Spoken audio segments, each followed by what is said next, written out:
Hello students, today we're going to start a new poem called The Trees from class 10th. This poem is written by Adrian Rich. So start करने से पहले हम देखते हैं कि poem किस बारे में है. Can there be a forest without trees? क्या कोई ऐसा फॉरेस्ट हो सकता है जहाँ पे ट्रीज ही ना हो? Where are the trees in this poem and where do they go? तो इस पोएम में जो पेड़ है वो कहाँ है और वो कहाँ जाते हैं, ये है हमारा सवाल जो हमें फाइंड आउट करना है इस पोएम के साथ. तो इस पोएम में सेंट्रल आइडिया क्या है हम ये देखते हैं पहले. तो जो पोएम है the trees by Adrienne Rich, ये शो करती है कॉन्फ्लिक्ट, मतलब एक debate between man and nature.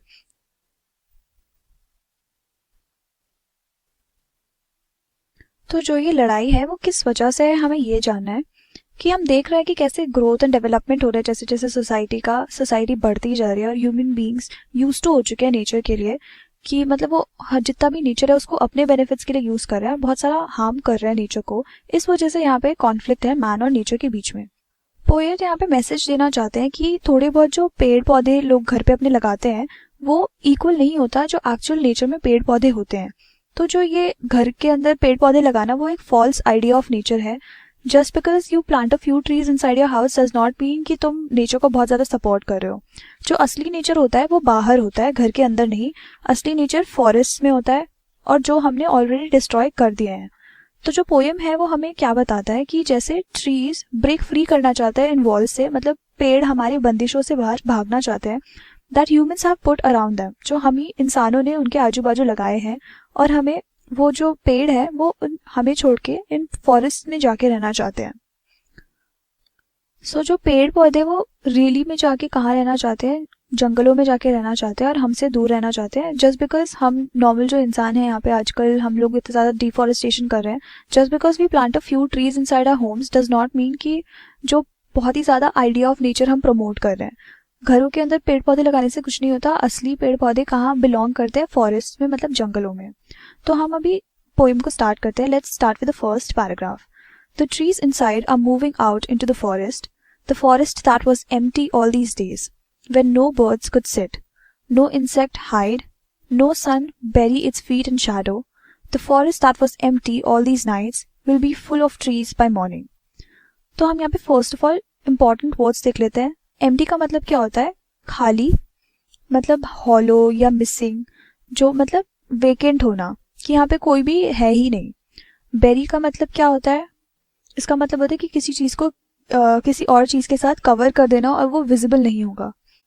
तो जो पोएट है और जो स्पीकर है इस पोएम में वो ऑब्जर्व कर रहा है कि जो भी पेड़ हैं इस घर के अंदर वो सारे के सारे बाहर जाना चाहते हैं, फॉरेस्ट के अंदर जाना चाहते हैं.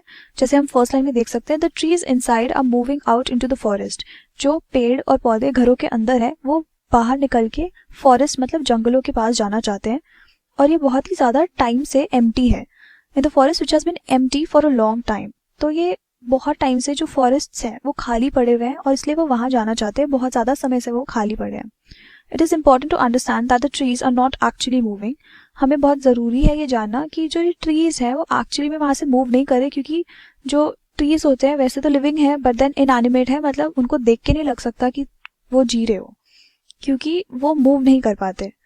तो यहाँ पर पोएट ने कोशिश करी है इमेजरी दिखाने की. द पोएटिक डिवाइस यूज़ करा उन्होंने इमेजरी, जिससे पोएट दिखाना चाहते हैं कि जितने भी अभी तक हमने जंगल डिस्ट्रॉय करे हैं और हम साथ के साथ ह्यूमन बींग्स कैसे फॉल्स नेचर को दिखाना चाह रहे हैं, कि हम अपने घरों में थोड़े बहुत पेड़ पौधे दिखा के ऐसे दिखाना चाहते हैं, ऐसे जताना चाहते हैं लोगों को कि हमारे पास बहुत सारा नेचर अभी भी बचा है.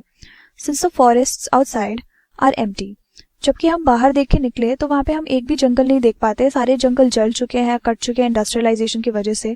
सो यहाँ पे बर्ड्स भी नहीं है यहाँ पे जो किसी ब्रांच पे जाके बैठ सके, चहचहा सके. यहाँ पे इंसेक्ट्स भी नहीं है जो ट्रीज के ऊपर जाके चढ़ सके और छुप सके. ना तो यहाँ पे कहीं पे सनलाइट आती है जो डिसअपियर हो जाए शैडोज की वजह से. जो बाकी ट्रीज हैं उनकी शेड की वजह से जो सनलाइट है वो भी डिसअपियर नहीं होगी. The speaker feels that the empty forest will be full of trees by the next morning. तो जो स्पीकर है वो देख रहे हैं कि फर्स्ट टाइम में हमने देखा था कि जितने भी ट्रीज हैं वो बाहर निकलना चाहते हैं. तो स्पीकर फील ये करते हैं कि जितने भी एम्प्टी फॉरेस्ट हैं वो सबके सब भर जाएंगे अगली सुबह तक, मतलब अगले दिन की सुबह तक सारे के सारे पेड़ घरों से निकल के उन फॉरेस्ट के अंदर जाके रहने लग जाएंगे. सो हम नेक्स्ट पैराग्राफ रीड करते हैं. All night the roots work to disengage themselves from the cracks in the veranda floor. The leaves strain towards the glass, small twigs stiff with exertion, long cramped bows, shuffling under the roof like newly discharged patients, half dazed, moving to the clinic doors. तो यहाँ पे हम पहले इसके important difficult words देख लेते हैं। जैसे यहाँ पे डिसंगेज लिखा है, इसका मतलब क्या होता है कि फ्री हो जाना, गेट फ्री। वेरांडा कौन सी जगह होती है? जो घरों के बाहर थोड़ी सी जगह होती है, बालकनी होती है, उसको वेरांडा बोला जाता है। उसके बाद स्ट्रेन का मतलब होता है to make a lot of effort, कि बहुत ज़्यादा एफर्ट लगाना, बहुत ज़्यादा कोशिश करना। ट्विग्स क्या होते हैं? जो top most part of the branches होते हैं, जो बहुत ज़्यादा पतले होते हैं कंपैरेटिवली। फिर स्टिफ का मतलब क्या होता है? कि बहुत ज़्यादा हार्ड होते हैं, सख्त होते हैं। एक्सर्शन का मतलब क्या होता है? इसका मतलब होता है कि किसी चीज़ पे बहुत ज़्यादा प्रेशर डालना। उसके बाद क्रैम्प्ड का मतलब होता है कि श्रंक, मतलब बहुत ही ज़्यादा वो छोटा हो जाना, श्रिंक कर जाना। बोज होते हैं बहुत ही ज़्यादा बड़े बड़े ब्रांचेस ऑफ अ ट्री। उसके बाद शफलिंग का मतलब होता है कि घसीट घसीट के अपनी पोजीशन चेंज करी जाए, मतलब अपना जो प्लेस है वो चेंज करा जाए, यहाँ से वहाँ मुड़ा, मतलब हिला जाए। उसके बाद हाफ डेज्ड का मतलब होता है कि हाफ अस्लीप, मतलब आधी नींद में। हाफ डेज्ड का मतलब होता है आधी नींद में। सो लॉन्ग क्रैम्पल्ड का मतलब होता है कि बहुत ही लंबी लंबी डालियां हैं जो वो सिकुड़ रही हैं। क्रैम्प्ड का मतलब होता है श्रंक करना, तो वही सिकुड़ रही हैं। सो अब हम इसका एक्सप्लेनेशन देखते हैं। It seems like the trees work silently in the night in order to complete their mission of getting free from the boundaries of the house. जैसे हम यहाँ देख सकते हैं फर्स्ट फ्यू लाइंस में कि पूरी पूरी रात जो ट्रीज है वो ऐसा लग रहा है कि वो काम कर रही है बहुत ही साइलेंटली, मतलब बिना आवाज करे, in order to disengage themselves, कि वो फ्री करना चाहती है अपने आप को उन बाउंड्री से और घर के। तो अब जब इन पेड़ों के पास एक मिशन है कि उनको अपने आप को छुटकारा चाहिए, उनको छुटकारा पाना चाहते हैं, तो इस वजह से वो पूरी पूरी रात अपने आप को तैयार कर रहे हैं, अपने ऊपर वर्क कर रहे हैं, सो दैट वो फ्री कर सके अपने आप को ऐसे क्रैक्स में से। वेरांडा के, जो वेरांडा हम यहाँ पे देख रहे हैं, वेरांडा के क्रैक्स में से वो निकल के बाहर जाना चाहते हैं। क्रैक्स क्या होती है? जो थोड़ी बहुत जगह बची होती है जहाँ पे वॉल्स नहीं हो, उसमें से वो जो पेड़ है वो बाहर निकलना चाहते हैं। और जो ट्री के लीव्स हैं वो ट्राई करते हैं, बहुत ज़्यादा प्रेशर लगाते हैं, बहुत ज़्यादा कोशिश करते हैं कि वो लोग ग्लास जो है वहाँ पे उसको ब्रेक कर दे कम्प्लीटली। और जो छोटे छोटे स्मॉल ट्विग्स है वो बहुत ज़्यादा हार्ड बन गए, क्योंकि वो अप्लाई कर रहे टाइम से इतना सारा प्रेशर कर रहे हैं उसके ऊपर, उस ग्लास पैनल के ऊपर इतना ज़्यादा प्रेशर डाल रहे हैं सो दैट वो अपने आप को फ्री कर पाए। तो जो larger branches of the tree है उन लोगों ने अपने आप को श्रिंक कर लिया है, बिल्कुल अपने आप को सिकुड़ दिया है, so that because of being inside the walls, क्योंकि वो वॉल के अंदर इतनी ज़्यादा टाइम से है कि उसकी जो ब्रांचेस है, जो बड़ी बड़ी ब्रांचेस है, वो सारी सिकुड़ गई हैं। Under the roof which can not grow much, क्योंकि उनकी जो रूफ है, मतलब जो सीलिंग्स होती है, जो छत होती है घरों की, वो उतनी ज़्यादा लंबी नहीं होती, पर जो ट्रीज होते हैं वो तो बहुत ही ज़्यादा ग्रो करते हैं, उनकी ग्रोथ तो बहुत लंबी लंबी होती है। और इस वजह से जो उनके लार्जर ब्रांचेस हैं वो सारे श्रिंक हो रहे हैं, क्योंकि घर के अंदर वो उतना ज़्यादा ग्रो नहीं कर पा रहे जितना उन्हें करना चाहिए, जितना वो कर सकते हैं। वो बहुत ही स्लोली उस घर में से निकलने की कोशिश कर रहे हैं, और ऐसा लगेगा जैसे कि वो डिस्चार्ज्ड पेशेंट्स हैं, क्योंकि उस घर के अंदर रहते हुए उनको, उनकी जो हालत है इतनी ज़्यादा बुरी हो गई है अभी तक, कि वो ऐसा लग रहा है जैसे बस अभी किसी तरह कहीं से छूट के बाहर निकले हो। जैसे जो पेशेंट्स होते हैं, जब कहीं कोई बीमार होता है तो जब वो फाइनली रिकवर होके बाहर निकल रहा होता है तो वो समहाउ थोड़ा बहुत वीक लगता है। उसको देख के पता चलता है कि तुम किसी हॉस्पिटल से निकल के आए हो, क्योंकि तुम बहुत ज़्यादा बीमार थे। Who became half shocked on coming to the outside world.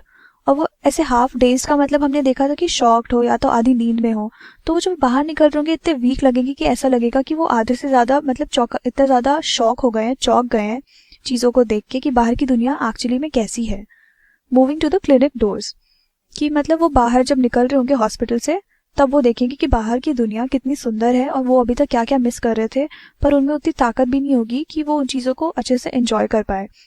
तो हम यहाँ पे देख रहे हैं कि कैसे जो नेचुरल हैबिटेट जो ट्रीज होती हैं, उनका नेचुरल हैबिटेट क्या है? फॉरेस्ट्स या बाहर की दुनिया, बट हम लोग उन फॉरेस्ट को घर के अंदर उगा रहे हैं instead of growing them outside. So हम यहाँ पे देख सकते हैं कि किस तरह से ट्रीज प्रोटेस्ट कर रहे हैं, किसी तरह से कोशिश कर रही है कि वो अपनी बंदिशें तोड़ के घर के बाहर निकल पाए। Let's move on to the third paragraph. I sit inside, doors open to the veranda, writing long letters, in which I scarcely mention the departure of the forest from the house. The night is fresh, the whole moon shines. In a sky still open, the smell of leaves and lichen still reaches like a voice into the rooms. तो यहाँ पर हम कुछ words के meanings देख लेते हैं। Scarcely का मतलब क्या होता है कि हार्डली, लाइक बहुत कम होता है ऐसा कि वो मेंशन करे। यहाँ पे जिस कॉन्टेक्स्ट में हम देख रहे हैं इसमें है कि बहुत ही कम ऐसा होता है। फिर डिपार्चर का मतलब क्या होता है कि किसी का चले जाना। लीविंग समवेयर मतलब कोई भी जगह छोड़ के कहीं और चले जाना। लिचन्स होते हैं क्रस्टी पार्ट्स, नहीं होते जो ट्रीज के, जो बहुत ही ज्यादा अजीब से लगते हैं, जो ट्री के ट्रंक पे होते हैं, उबड़ खाबड़ सा पार्ट, उसको बोलते हैं लिचन्स। सो लिचन की एक स्मेल होती है, यहाँ पे उस कॉन्टेक्स्ट में इसको लिया गया है। तो हम अब इसका एक्सप्लेनेशन देखते हैं। तो जो स्पीकर है, जो पोएट भी हो सकते हैं, वो अपने घर में बैठे हैं और उसके बाद वो अपने डोर की तरफ देख रहे हैं। The door of which open to the veranda. तो वो डोर के पास बैठे हुए हैं। She is writing long letters. तो वो बैठ के वहाँ पे बहुत ही लंबे लंबे लेटर्स लिख रही है, खत लिख रही है बैठ के। और वो हार्डली मेंशन करती है अपने खतों में ऐसी बातों को, जैसे वो इस खत में क्या लिख रही है, अपने ट्रीज के बारे में बता रही है कि जो उसकी ट्रीज हैं, उनके घर में जितने भी ट्रीज हैं, वो उनका घर छोड़ के एम्प्टी फॉरेस्ट के टुवर्ड्स जा रहे हैं, मतलब एम्प्टी जंगलों की तरफ जा रहे हैं, खाली खाली जंगलों की तरफ जा रहे हैं। The poet presents a conflict between man and nature. तो इस पॉइंट पे जो पोएट है वो कॉन्फ्लिक्ट दिखाती है, वो लड़ाई दिखाती है जो मैन और नेचर के बीच में है। Man uses plants for interior decoration, cuts trees to make a house for himself. तो जो इंसान होते हैं वो जो इतने सुंदर सुंदर ट्रीज को काटते हैं और उसके बाद अपने घरों में लगा लेते हैं सो दैट वो डेकोरेट कर पाए, instead of letting it be outside जहाँ पे उनका नेचुरल हैबिटेट है। Through these lines the poet is indicating towards a possible rebellion by nature against man. तो इन पोएम जो लाइन्स है, अभी सोफा हमने जितना भी पोएम में पढ़ा है, इससे हमें साफ साफ दिखाई दे रहा है कि कोई पॉसिबल रिबेलियन जो ये ट्रीज करने वाली है। रिबेलियन क्या होता है, किसी चीज के अगेंस्ट खड़ा होना। तो जो ये ट्रीज हैं सारे के सारे मिलके रिबेलियन करेंगे। तो हमें पॉसिबल रिबेलियन के इशारे दिख रहे हैं कि नेचर बहुत जल्द ऐसा कुछ कर सकता है against man, as they strive to go outside the house into the open in a full moon light. और वो चाहते हैं कि वो घर के बाहर निकले और पूरी जिस दिन पूरा चांद होगा उस दिन वो बाहर निकले और देखे कि किस तरह से मून शाइन करता है एक ओपन स्काई में। और उस दिन रात बहुत ज्यादा फ्रेश होगी, बहुत सुहानी होगी। और जो पोएट है वो बहुत ही अच्छे से स्मेल कर पा रहा है, सूंघ पा रहा है उन लीव्स को और उन लिचन को। जो ट्री का ट्रंक होता है, जो उसका बार्क होता है, उसमें खुरदरा सा जो उसका टेक्सचर होता है, उसकी स्मेल वो सूंघ सकते हैं बहुत अच्छे से। उन ट्रीज में से उनको वो स्मेल आ रही है और उनके पास ये वॉइस की तरह उनके कानों तक पहुंच रही है। Let's move on to the next paragraph. My head is full of whispers which tomorrow will be silent. Listen, the glass is breaking, the trees are stumbling forward into the night. Winds rush to meet them. The moon is broken like a mirror.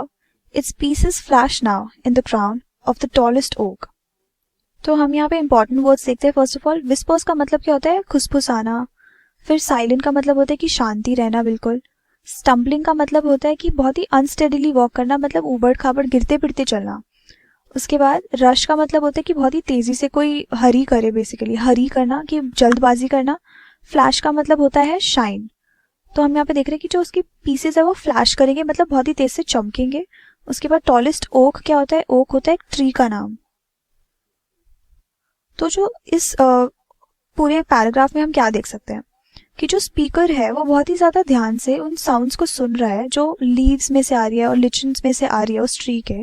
जो ये sounds है वो उस अगली सुबह को, उस poet को, जो भी इंसान है, जो भी स्पीकर है इस पोएम में, उसको अगले सुबह को नहीं मिलेगा, वो नहीं सुन पाएंगे ये सब चीजें, क्योंकि जो ट्रीज है वो अगले सुबह तक मूव आउट कर देंगी, कहाँ, फॉरेस्ट में। और वो कब जाएंगी, रात को।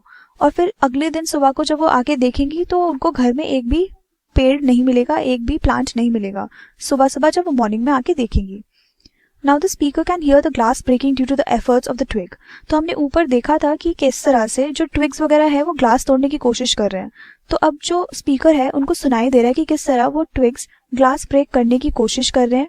और जैसे ही ग्लास ब्रेक करता है, जो ट्रीज है वो बाहर भागने की कोशिश करते हैं और इस करते वक्त, in doing so, they fall on each other. वो एक दूसरे के ऊपर गिरने लगते हैं और स्टम्बल करने लगते हैं और यहाँ से वहां टकराने भी लगते हैं। As the trees go into the open, it seems like the wind is moving fast towards them to meet them. तो जब वो बाहर निकल जाते हैं घर के, तो ऐसा लगता है जैसे हवा इस तरह से चल रही है कि वो बहुत ज्यादा तेज चल रही है, सो दैट वो उनको मिल पाए।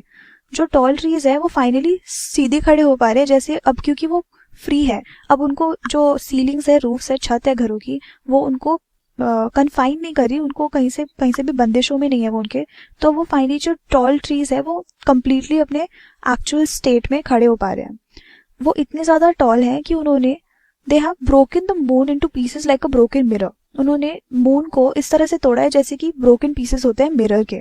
उन्होंने मून को तोड़ दिया, मतलब चांद को ही तोड़ दिया, इतने ज़्यादा लंबे लंबे ट्रीज हैं। और यहाँ पे पर्टिकुलरली ओक ट्रीज की बात हो रही है। और जब वो मून के पीसेस टूट गए, वो उनके ऐसे सर पे ऐसा लग रहा है देख के, उन ट्रीज के ऊपर रूफ पे देख के ऐसा लग रहा है कि वो उनके सर पे क्राउन हो जो ब्रोकन पीसेस ऑफ मून से बना है। तो यहाँ पे जैसे मून का यूज किया गया है, यहाँ पे इमेजरी की तरह दिखाया गया है। यहाँ पे एक रिलेशनशिप दिखाया गया है कि ग्राउंड और स्काई के बीच में क्या आता है, वो है ट्रीज। उन दोनों के बीच में एक ही चीज स्टैंड करती है जो कि होती है trees. And one can only look at parts of the moon and not the full moon from under the trees. और एक इंसान सिर्फ कुछ पार्ट्स ऑफ द मून को ही देख पाता है और पूरी की पूरी मून को नहीं देख पाता अगर वो किसी पेड़ के नीचे खड़ा हो। तो यहाँ पे इस चीज के दो मीनिंग्स भी निकल सकते हैं। तो यहाँ पे हमारे आखिरी पैराग्राफ का भी एक्सप्लेनेशन हमारा हो गया। हम एक बार पोएटिक डिवाइसेस देख लेते हैं। पहला पोएटिक डिवाइस है सिमिली। कैसे हम देख सकते हैं कि काफी जगहों पे हम देख सकते हैं कि कंपैरिजंस करे हुए हैं। जैसे हम यहाँ देख सकते हैं लाइक न्यूली डिस्चार्ज्ड पेशेंट्स। तो उसी तरह यहाँ पे कंपैरिजन किया हुआ है कि उन ट्रीज को क्या बोला गया कि वो डिस्चार्ज्ड पेशेंट्स की तरह दिख रहे हैं। Again we can see it here, यहाँ पे लिखा है like a voice into the rooms. तो यहाँ पे अगेन वॉइस के साथ कंपैरिजन किया हुआ है। उसके बाद moon is broken like a mirror. तो यहाँ पे भी हम देख सकते हैं सिमिली का यूज हुआ है। सेकेंड हमारा पोएटिक डिवाइस है इमेजरी। और इमेजरी में होता क्या है बेसिकली कि किसी भी चीज को बहुत ही फिजिकल सेंसेस के जो हमें अपील कर पाए उस तरह से कुछ प्रेजेंट किया जाए फिगरेटिव लैंग्वेज को यूज करते हुए। तो जहाँ से हम देख सकते हैं कि pieces flash now in the crown of the tallest oak. तो यहाँ पे हम इमेजरी कंप्लीटली अच्छे से इमेजिन कर सकते हैं। बहुत ही हमारे फिजिकल सेंसेस को ये एक्चुअली अपील कर रहा है। तो हम कंप्लीटली इस चीज को इमेजिन कर सकते हैं। जैसे हम सोच सकते हैं कि अगर हम पेड़ के नीचे खड़े हैं तो हमें कंप्लीटली मून नहीं दिखेगा, तो हमको मून के कुछ फ्लैशेस दिखेंगे, सिर्फ कुछ कुछ पार्ट्स दिखेंगे अगर हम पेड़ के नीचे खड़े होते हैं। क्योंकि आधा जो हम अगर देखते हैं तो आधा जो व्यू है मून का वो ढक जाता है पेड़ की वजह से। सो यहाँ पे हमें कंप्लीट इमेजरी, बहुत ही अच्छा विविड इमेजिनेशन देखने को मिलता है। सो इसको कहते हैं imagery. So this poem is very well written, जिसमें हमें समझ आता है कि जो ट्रीज हैं उनको भी अपनी फ्रीडम चाहिए होती है। उनके नेचुरल हैबिटेट कहाँ है, जंगलों में। और हम ह्यूमंस ने उनको अपने घरों के डेकोरेशंस के लिए या अपने पर्सनल यूज के लिए इतना ज्यादा एक्सप्लॉइट कर दिया, इतना ज्यादा यूज कर दिया है कि अब जो पेड़ है वो रेबेलियन करना चाहते हैं, रिबेल करना चाहते हैं हमारे अगेंस्ट। क्योंकि वो बस यूज हो रहे हैं, उनको कोई बेनिफिट नहीं हो रहा। In fact there is a reason why we are alive, that is because of the trees. अगर ट्रीज नहीं होंगे तो हम भी नहीं होंगे। It's a symbiotic relationship. But जो ह्यूमन बींग्स है वो बहुत ही ज़्यादा इग्नोरेंट है इस टाइम पर, और वो सिर्फ अपने बारे में सोचते हैं, बहुत ज़्यादा सेल्फिश हो गए हैं और बिल्कुल भी नेचर के बारे में नोबडी इज कंसर्न्ड एनीमोर। सो जो पोएट है वो यहाँ पे हमें बताना चाह रही है कि एक ना एक दिन जो ट्रीज है वो रिबेलियन करेंगे और वो हमें सबको छोड़ के, ह्यूमन बींग्स का साथ छोड़ के फॉरेस्ट में चले जाएंगे और अकेले रहने लग जाएंगे। तो हमें यहाँ पे दिखता है कि सिग्निफिकेंस क्या है प्लांट्स का हमारी लाइफ में, और हम उनको कितना ज़्यादा टॉर्चर कर रहे हैं, कितना ज़्यादा यूज़ कर रहे हैं। ट्रीज का नेचुरल हैबिटेट क्या है, ट्रीज को रहना कहाँ चाहिए, कहाँ पे वो बेटर लगते हैं अकॉर्डिंग टू द पोएट, कि वो बाहर outside of the houses they look better, not inside the houses. उनको जो नेचुरल प्लेस है जहाँ पे उनको उगना चाहिए वो सब जगह तो हमने खुद काट दी है, डिफॉरेस्टेशन कर दिया है हमने। अपने इंडस्ट्रियलाइजेशन की वजह से हम लोगों ने इतना ज़्यादा मिसयूज़ किया है सो फार कि अब ज़्यादा पेड़ पौधे बचे ही नहीं है दुनिया में, और एक ना एक दिन हमें बहुत ही ज़्यादा बुरी कॉन्सिक्वेंसेस इसके वजह से झेलने पड़ेंगे। और जो ये पूरा आइडिया है जो हम घरों के अंदर प्लांट्स लगा के जो आइडिया बेच रहे हैं किसी तरह से कि बहुत ज़्यादा हम प्रो नेचर है, वो हम बहुत ही गलत आइडिया दे रहे हैं और ये ज़्यादा टाइम तक नहीं चलेगा। So this is it for the video. Thank you so much.